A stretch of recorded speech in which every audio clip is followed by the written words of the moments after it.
already washed my hands really well, and now I'm about to enter into my patient's room.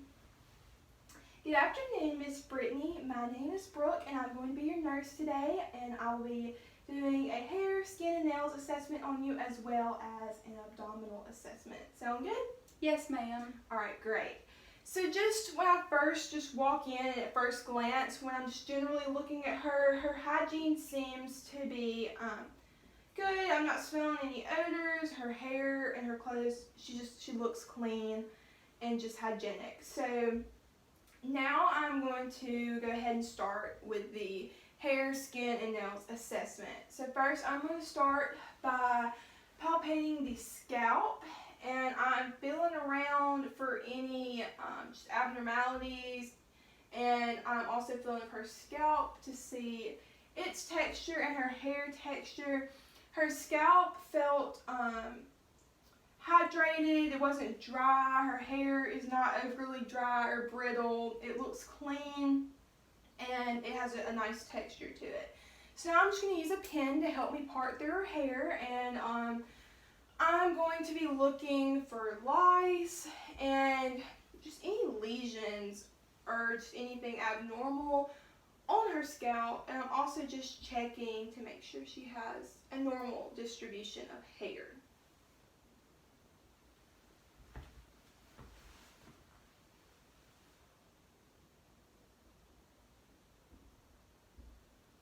Could you look down for me, please? Okay, and so I parted through her hair, sectioned it off, and everything looked good. I didn't find any lice or anything that is concerning. And so now I'm just going to move down and check her eyebrows and her eyelashes and make sure that everything is looking good there. And she seems to have a normal distribution of hair and on her eyebrows and her lashes as well, nice and full. And so now I'm just going to check for any like lesions or change in pigmentation on her skin, just everywhere, but starting with her face. So on her face, overall, the pigmentation is pretty even, and there's no lesions, other than the only thing I could point out is she does have just a few little acne spots on this side of her face, but that is normal.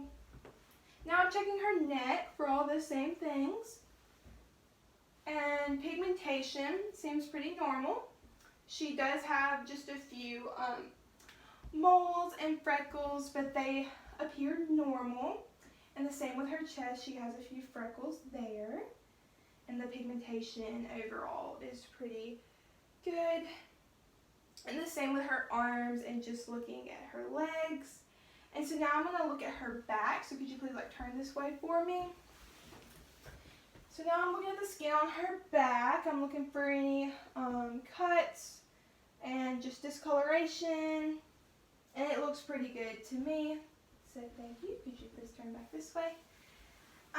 So have you noticed any new moles coming up lately? No, I haven't. Okay, and have you noticed a change in any of the moles that you already had? No, ma'am. Okay, that's great. So I want you to look out for that, any changes or any just new moles or growths, because that's something that we may need to look into later. So now I'm going to check her nails. And her nails are looking just overall very clean and well kept.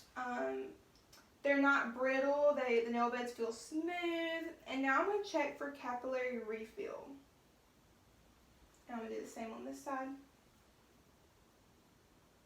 Okay, they were both less than 3 seconds, so that is great. And now I'm just looking at her toenails, and the same thing. They are very well kept and clean, and I'm also just going to check for capillary refill down there real quick. Okay, in less than 3 seconds, so that is good. And now I'm going to assess her skin turgor. I'm just going to pinch the skin up a little bit right here over her collarbone. And I did not notice any tinting. Her skin bounced back pretty fast. It seems pretty elastic, so that's a great sign that she is well hydrated. And now I'm just going to go through and just check her temperature with the back of my hand. So I'm just going to place it on the different areas and just make sure that she feels pretty her temperature is consistent. And she has a nice warm temperature all over, so that is great. And so that is all for our hair, skin, and nails assessment. So now if you could just lay down on the bed for me, and I'm going to do an abdominal assessment. Alright, so first I'm just going to pull up her shirt so I can have access to her abdomen. Alright, so first I'm just going to observe it. I'm going to look from the top. I'm looking for any bulges, anything like a hernia, and I'm not seeing any of that. I'm going to come to the side. I'm going to look, and I'm looking for abnormal pulsations, and everything is looking good there. So now it's time for me to auscultate. And so I'm going to use the diaphragm on my stethoscope, and I'm going to auscultate for 15 seconds in each quadrant of her abdomen.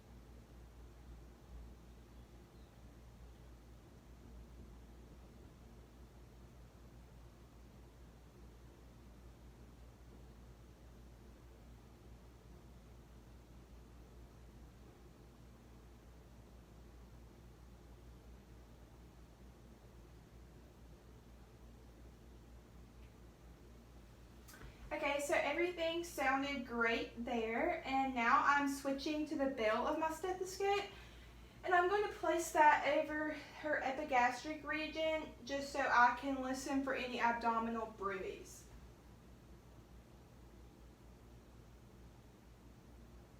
And I did not hear any bruise, so that is what I was wanting. And now it's time for me to palpate her stomach. I'm just going to lightly palpate it, and I am just checking for any masses.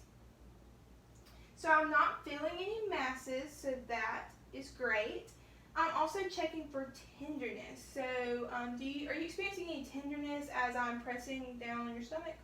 No, ma'am. Okay, that is great. And that will end our assessment.